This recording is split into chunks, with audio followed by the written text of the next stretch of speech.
सुप्रभात पिलामाने। आजिर गल्पर नाम सेनापति बुथ।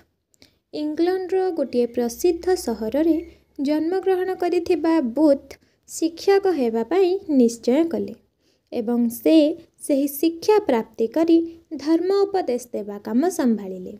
दिने बुथ गोटे छोट बालक को सड़क उपरे दौड़िबार देखिले एवं तार पीछा करुथिबा लोकंक द्वारा माड़ खाउथिबार देखिले।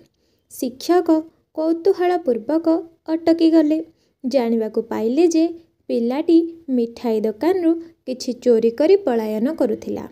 अध्यापक जनक बालक को पचारे, पुआ तू लोकंक माड़ सही पारिलु अथच भोक सही पारिलु नहीं। छोट पिलाटी अनाथ थिला। किछि रोजगार करिबार बयस एवं स्थिति मध्य नथिला। अध्यापक जनक राति सारा सोई पारिले नहीं। मस्तिष्क रे सही कथा गुंजरित हेउथिला जहा सही पिलाटी कहिथिला।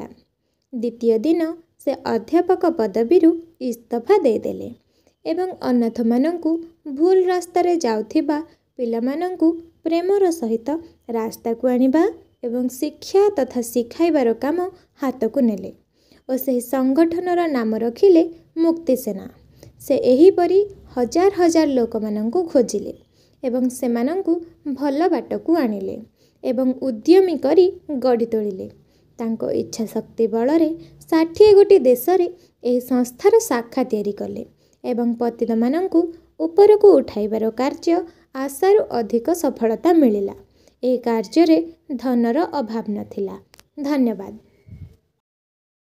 विचार क्रांति दूत यूट्यूब ओडिया चैनल को सब्सक्राइब करिया सह परवर्ती वीडियो प्राप्त करिया पई बेल आइकन दबांतु एवं विचार क्रांति दूत ओडिया फेसबुक पेज सह जोड़ी हुंतु। धन्यवाद।